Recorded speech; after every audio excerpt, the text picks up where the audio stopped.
네, 안녕하십니까. 저는 국어를 가르치고 있는 임근우입니다. 오늘 한영고 국어 중간고사가 끝나서 중간고사에 대한 간단한 총평 그리고 어떻게 앞으로 공부를 준비해 나가야 좋을지에 대해서 말씀을 드리고자 이 자리에 섰습니다. 우선 저는 서울대학교 국어국문학과를 나왔고요. 각인입시 전문학원에서는 한영고만 전담해서 수업을 진행하고 있습니다. 대치동에서는 수능 위주로 수업을 진행하고 있습니다. 네, 우선 바로 본론에 들어가자면 어떻게 문항이 출제가 되었는지부터 개괄적으로 한번 확인을 해보시는 게 좋을 것 같아요. 음운 같은 경우는 예년과 굉장히 유사하게 출제가 되었습니다. 난도가 크게 높지도 않았고요. 그렇다고 까다로울 만한 문제가 있었던 것도 아니었습니다. 부교재 같은 경우에는 작품 수가 많다 보니까 조금은 까다로웠을 수 있지만 그럼에도 불구하고 여전히 난도 자체는 낮았습니다. 교과서 같은 경우에는요. 서술형이 조금 특이하게 나왔다 보니까 아마 서술형에서 좀 막힌 친구들이 있을 수 있겠지만 그럼에도 불구하고 여전히 난도는 낮았습니다. 그 결론을 말씀드리자면 간단하게 말씀드리자면 난도 자체는 전반적으로 다 낮았어요. 하지만 어려울 만한 내용들은 조금씩은 있었어요. 정확히는 어렵다기보단 까다롭다고 하는 게 좋을 것 같아요. 이거 답을 어떻게 써야 되죠? 혹은 이거 답이 이게 맞나? 확신이 안 되는 정도의 문제만 있었다 보니까 등급컷이 크게 변동이 있을 것 같지는 않으나 제가 저번에 문자로 총평을 보내드릴 때 간단한 총평을 보내드릴 때 등급컷을 조금 널널하게 잡았던 이유는요. 생각보다 문항수가 35문항이나 된다는 게 학생들한테 여전히 부담이었을 수 있고요. 부교재에 나오는 총 8편의 작품 중 7편의 작품이 수록됐다는 것 자체가 학생들에게 부담이지 않았을까. 그리고 나아가서 교과서에서 나와야 할 서술형들 문제들이 뭔가 교과서에 달려있는 주석이라던가 혹은 교사용 교과서에 적혀있을 법한 내용들로 출제가 안 되고 조금은 독특한 형식의 문제들이 많이 출제되었다는 점, 그리고 마지막으로 외부 지문이 조금씩 등장했어요. 아예 읽어보지 않았을 작품들이 등장했다는 점으로 인해서 조금은 까다로웠을 수는 있겠다. 그렇다고 난이도가 높진 않은 시험이었다 정도로 정리하면 좋을 것 같습니다. 우선 문항들이 어떤 식으로 구체적으로 어떻게 구성이 되어 있는지 한번 확인을 해보는 게 좋을 것 같아요. 아마 가장 까다로웠을 문제가 요 11번 문제였지 않을까라고 조심스럽게 생각을 하는데 사실 그렇게까지 난도가 여전히 높진 않았어요. 왕방연의 시조인데 모르는 작품이에요. 외부 지문에 해당하겠죠. 그러다 보니까 이 왕방연이라는 사람을 처음 보기도 하고 시험장 50분이라는 그 짧은 시간 내에서 이 작품을 직접 해석을 했어야 할 거예요. 사실 유명한 시조, 그렇게까지 유명한 시조도 아니고요. 뭔가 황진이나 정철처럼 막 대단한 작품들을 많이 써서 많이 알려져 있던 작가도 아니었어요. 그렇게까지는. 그러니까 다른 작품들에 비해서 중요도가 떨어질 수밖에 없다 보니까 사실 연계 대비를 한다고 해도 외부 지문 대비를 한다고 해도 이 작품을 상상하기란 그렇게 쉽지는 않았습니다. 앞서 보여드렸던 그 교과서에 나왔던 나작품 정철의 시조가 나와 함께 엮여 있었고요. 보기에서 이 처음 보는 것과 함께 비교 감상을 해보세요 하고 요구하는 문제였는데 답이 찍히는 건 그렇게까지 사실 어렵진 않았으나 개인적인 생각으로는 당황할 수는 있겠다라고 생각을 했습니다. 그래서 물론 저희 아이들한테는 9번 파이널 동형 모의고사고요. 똑같이 출제가 미리 됐었네요. 자랑하는 거 맞고요. 네, 9번에서 다와 보기 1 및 보기 2를 비교하여 감상해달라고 했는데 다 작품이 정철의 시조였고요.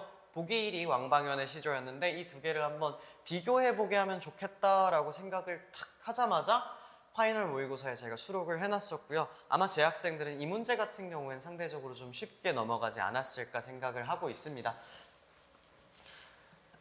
네, 마찬가지로 일단 3.1점이라는 배점을 보시면 아시겠지만 시간이 좀 오래 걸리게끔 설계가 되어 있는 문제예요. 3.1점은 한영고 시험에서 꽤나 높은 배점을 차지하고 있는 배점이다 보니까 난도가 높을수록 저렇게 높은 배점을 가져가는 경향이 있습니다.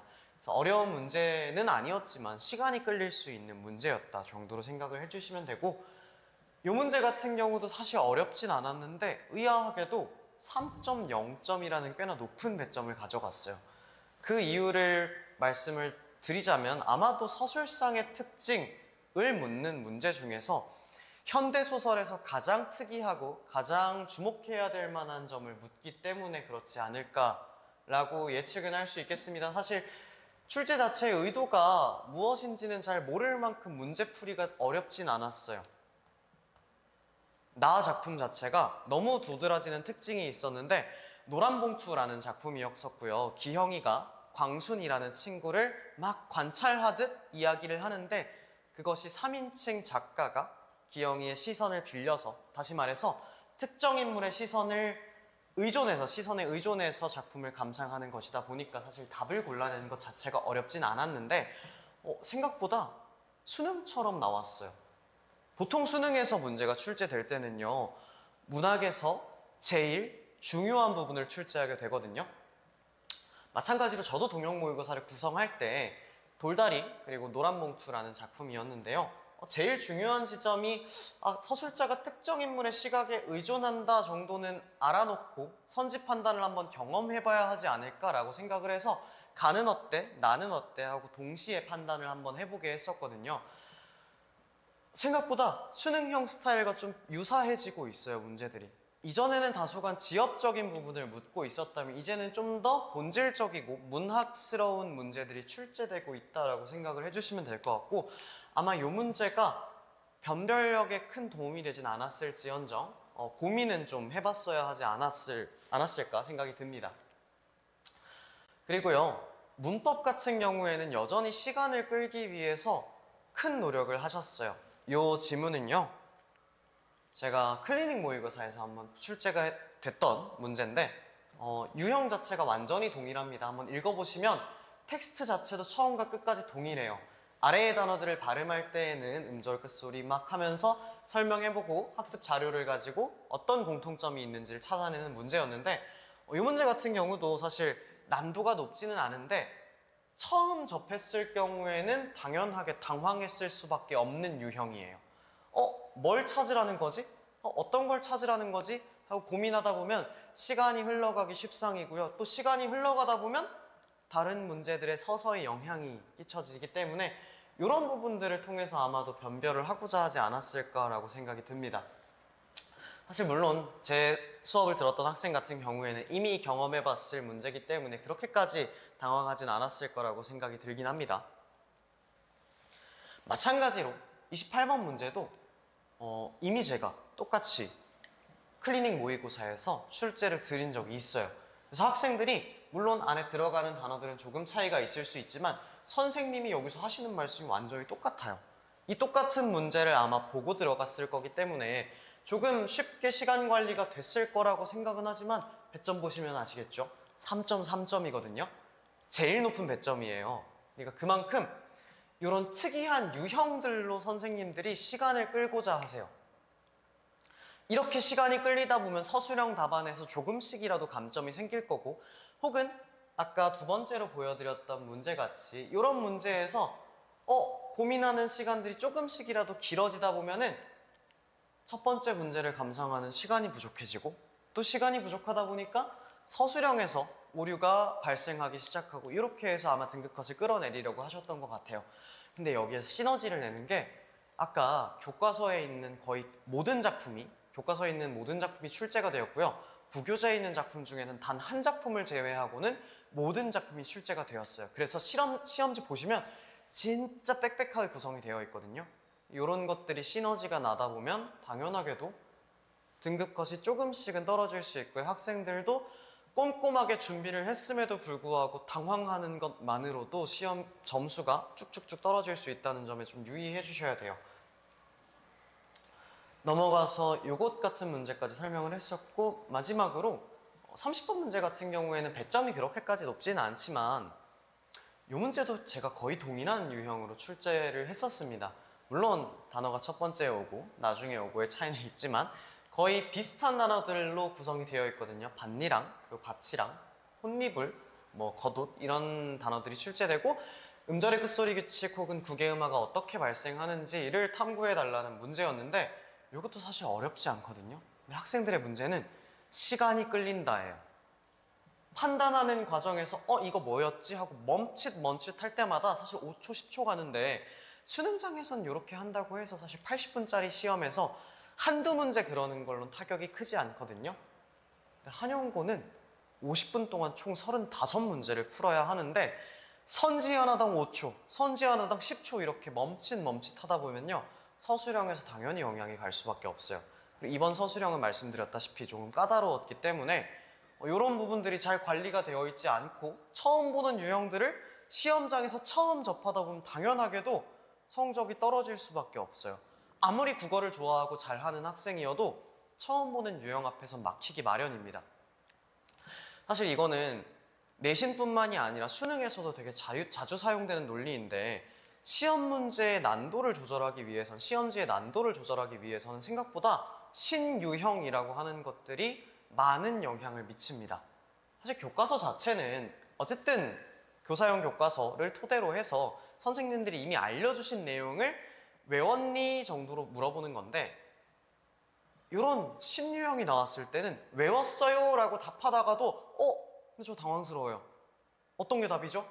고민하다가 답은 찍어내지만 시간이 밀려서 영향이 계속 오게 되는 거죠. 그래서 이런 부분을 좀 주의하셔야 될 것 같은데 그래서 결론을 좀 간단하게 말씀드리면 이번 한영고 시험 같은 경우에는 어떤 학생이 유리했냐면요. 문법이 탄탄한 학생 그리고 문학에 대한 감상력이 받쳐져 있는 학생들이 유리했어요. 당연하게도 대전제로서 얼마나 교과서를 꼼꼼하게 학습하고 부교재에 있는 해설지를 얼마나 꼼꼼하게 암기했는지의 영역은 변하지 않지만 문법이 얼마나 탄탄하게 잡혀 있어서 그 탄탄한 문법을 가지고 새로운 유형에도 쫄지 않고 혹은 새로운 유형을 미리 경험한 채로 시험에 접근해서 나 이거 아는 거다. 나 이거 풀 수 있는 거야. 빠르게 풀고 넘어가야지 하는 자신감이 있는 학생들이 시간 관리에 유리했을 것이고요. 문학에 대한 감상력 같은 경우에는 여전히 선생님들께서 외부 지문에서 변별력을 조금씩 얻고자 하세요. 외부 지문이 출제되다 보면 학생들이 당연하게도 당황할 수밖에 없고요. 당황한 학생들은 나 이거 어디서 본 것 같은데? 잘 모르겠다. 답 찍어야 되는데? 와 같은 선지 판단에서 압박이 주어지는 것만으로도 실수가 쉽게 나와요. 그런데 이미 감상을 했다던가 혹은 감상력이 뒷받침되어 있는 학생들 같은 경우에는 이거 이런 얘기하는 거구나. 그럼 쟤랑 비교했을 때 이런 부분을 좀 염두에 둘까? 라고 생각하면서 맞는 답만을 쏙쏙 골라내는 역량이 키워져 있을 거예요. 그래서 결론적으로 말씀을 드리면은 문법과 문학에 대한 감상력이 조금 많이 요구됐던 시험이지 않았을까라고 생각을 하고요. 그것이 요구됐던 이유의 근원적 원인은 사실 문항수가 많고 출제되는 작품이 많다 보니까 그 작품들을 얼마나 꼼꼼하게 봤는지 그리고 그 꼼꼼하게 본 작품들을 토대로 선지들을 얼마나 빠르게 해결할 수 있는지를 묻는 시험이 한영고 시험이기 때문일 거예요. 이 문법과 문학 같은 경우는 사실 문법은 한영고, 중간고사, 기말고사, 2학기 중간고사, 2학기 기말고사 모두 출제가 되기 때문에 얼마나 탄탄하게 쌓고 가느냐가 중요하겠지만 문학 같은 경우에는 사실 편차가 날 수밖에 없어요. 여태까지 책을 얼마나 읽어왔는지 그리고 그걸 토대로 문학 개념어들을 어떻게 익혀왔는지의 과정이 사실 고등학교 1학년 첫 시험에는 드러날 수밖에 없거든요. 근데 저희가 대비해야 하는 것은 사실 중간고사만이 아니잖아요. 한영고에서 앞으로 학생들이 보게 될 시험이 총 9번 정도 더 남아있어요. 1학년 때 총 3번의 시험이 더 남아있고 2학년 때 4번 그리고 3학년에 올라가서 1학기 중간고사, 기말고사까지 하면 총 9번의 시간이 남아있는데 그 9번의 시간을 어떻게 잘 대응할지도 중요하거든요. 근데 문법 같은 경우는 사실 많은 학생들이 걱정은 하지만 처음부터 잘 따라가기만 하면 얼마든 채워넣을 수 있는 영역인데 문학에 대한 감상력 같은 경우에는 수능식 사고도 조금은 필요하고요. 또 다양한 지문들을 평가원, 교육청, 사관학교, 한영고 기출까지 포함해서 다양하게 접하는 것이 좀 중요할 것 같아요. 그래서 지금부터는 제 홍보를 조금만 해드리자면 제 수업 같은 경우에는 우선 교과서하고 부교재하고 분석교재가 완전히 구분돼서 나와요. 사실 교과서 분석교재 같은 경우에는 이번에 다음 기말고사에 출제될 작품이 우리들의 블루스라는 드라마로 있는 작품이거든요. 그렇다 보니까 교과서는 생각보다 되게 트렌디하고 최근의 작품들을 많이 갖다 쓰거든요. 그에 반해서 이번에 한영고가 선택했던 마더텅 같은 경우엔 이미 출제가 된 적이 있는 기출들로 이루어지기 때문에 변형된 문제들도 굉장히 많고요. 이미 기출, 다른 작품에서 출제가 됐던 경우도 많습니다. 그래서 아예 결을 조금 다르게 준비를 할 거예요. 교과서 같은 경우엔 암기가 우선이 되어야 하다 보니까 정말 꼼꼼하게 적혀 있어요. 여기 깨알 같은 글씨로 적혀 있겠지만 밑줄도 다 쳐져 있고요. 이 부분에서 이런 내용이 나오니까 이런 거 유의해야 돼부터 시작해서 흔히 날개라고 하죠. 날개에 있는 개념들까지 완전 꼼꼼하게 정리가 되어 있는 반면 부교재 같은 경우에는 제가 일일이 다 손필기를 합니다.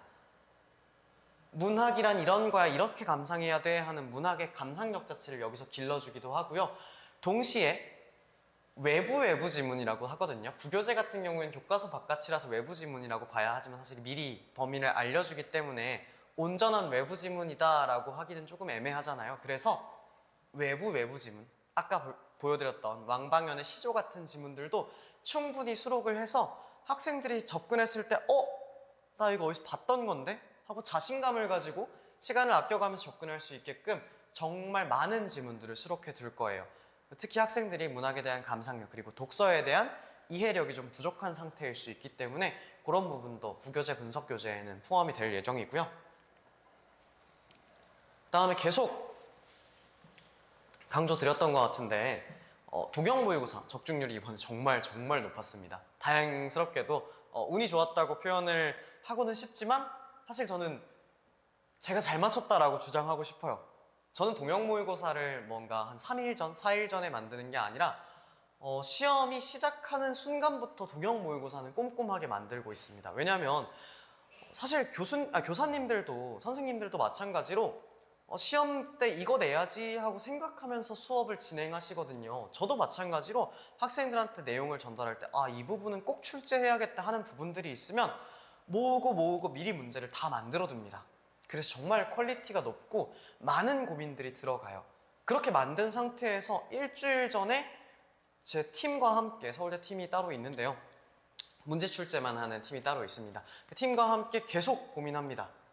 이 문제 이렇게 출제해도 괜찮을까? 사실 원래는 수능 쪽 출제를 하는 팀인데 같이 데리고 와서 한영고도 같이 출제를 좀 도와주세요. 같이 이것도 좀 검토해 주세요 해서 제가 사정사정해서 일주일 정도 계속 검토하고 피어링이라고 하죠. 그래서 피어 피드백 해서 계속 상호작용을 하면서 이 부분은 이렇게 고치는 게 좋지 않을까요? 하면 바로 고쳐요.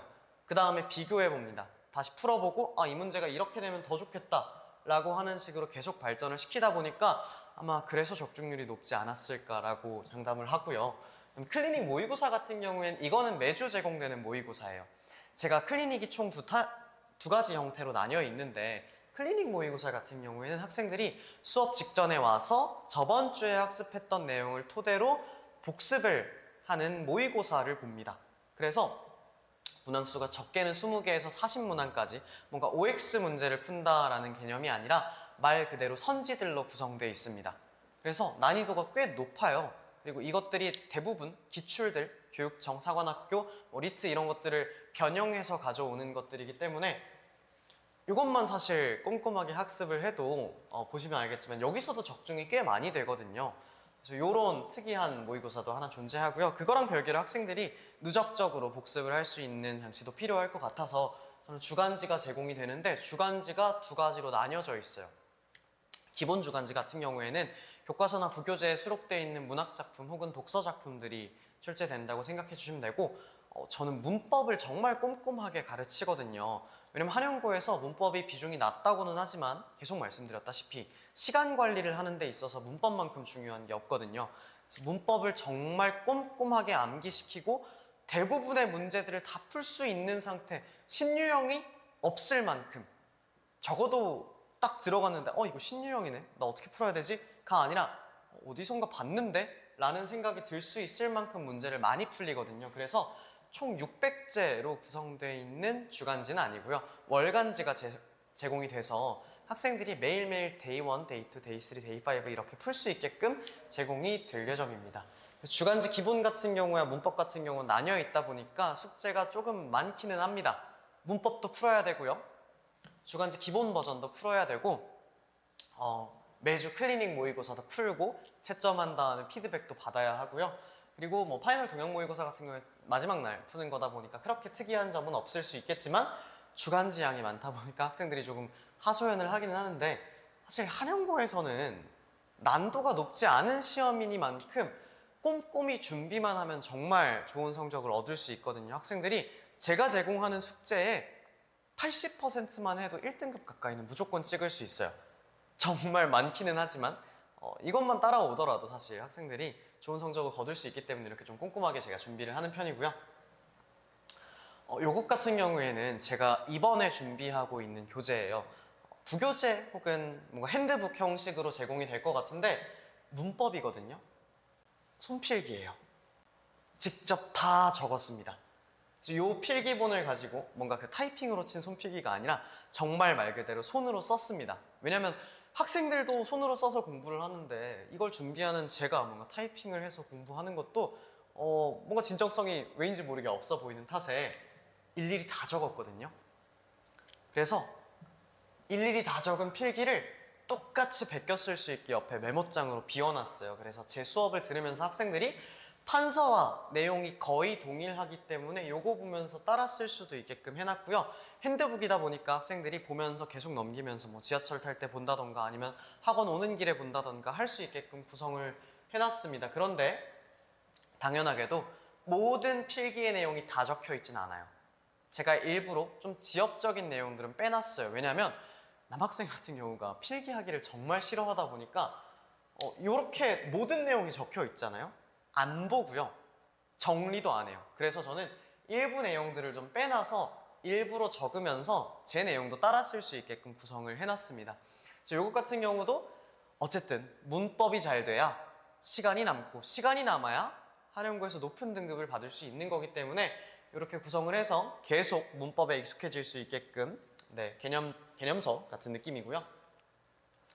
그다음에 제가 학생들을 어떻게 관리하고 그래서 학부모님들이 믿고 저한테 보내주셨을 때 어떻게 보여드리는지도 좀 알려드리기 위해서 가져왔는데, 아까 클리닉 모의고사라고 말씀드렸는데 이렇게 점수의 변화를 제가 직접 보여드립니다.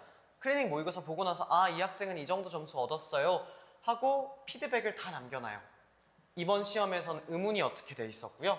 이번 시험에서는 뭐 문법에서 혹은 문학 부분에서 조금 아쉬운 부분이 있었기 때문에 다음 보충 클리닉 때 와서 문법 부분, 문학 부분 이렇게 학습하면 좋을 것 같습니다. 그러니까 다시 보내주세요 하고 이야기를 드리거든요.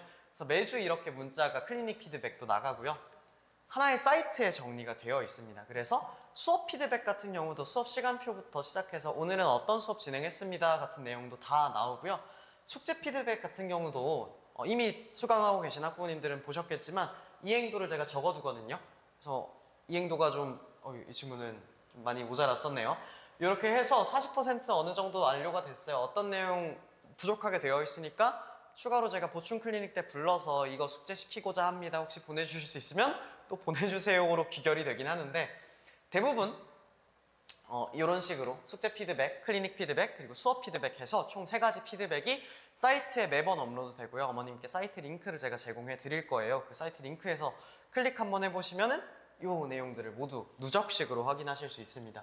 그리고 이것 같은 경우는 질의응답 같은 경우에도 학생들하고 계속합니다. 근데 좀 진정성을 보여드리고 싶어서 이거 그냥 하나만 가져왔는데, 오전 2시 31분에 학생들이 계속 저한테 물어봐요.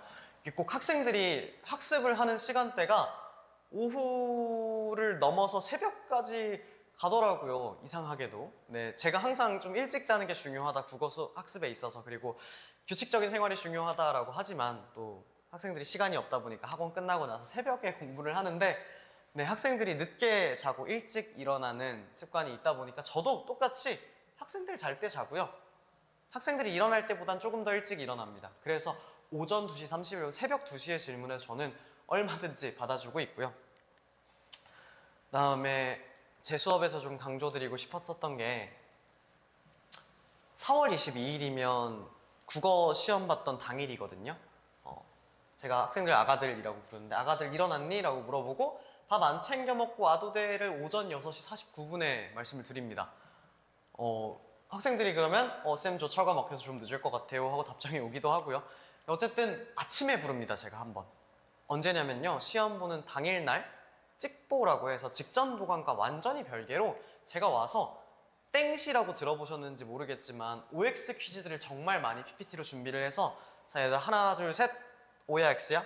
넘어갈게. 이거 이 부분 때문에 X지? 하면서 제일 중요한 것들만 모아서 수업을 아침에 진행하고 보내요. 이것 같은 경우는 사실 수능에서 좀 영감을 받은 게 있는데 국어 과목은 아무래도 머리가 돌아가는 게 좀 중요하다 보니까 늦게 일어나면 안 되거든요. 적어도 시험 당일에는 3시간 전에는 일어나야 머리가 깨어있다 보니까 3시간 전에 부릅니다. 네, 학원법상 5시부터 열 수 있지만 한영고 같은 경우에는 이번에 시험이 좀 늦게 시작됐다 보니까 8시까지 와 라고 해서 8시부터 10시 정도까지 아이들의 머리를 깨워주고 그 다음에 제일 중요할 법한 혹은 동영 모의고사에서 제가 출제했던 선지들을 좀 복습하고 가세요 라는 형식으로 아침부터 공부를 시키고 그대로 보냅니다.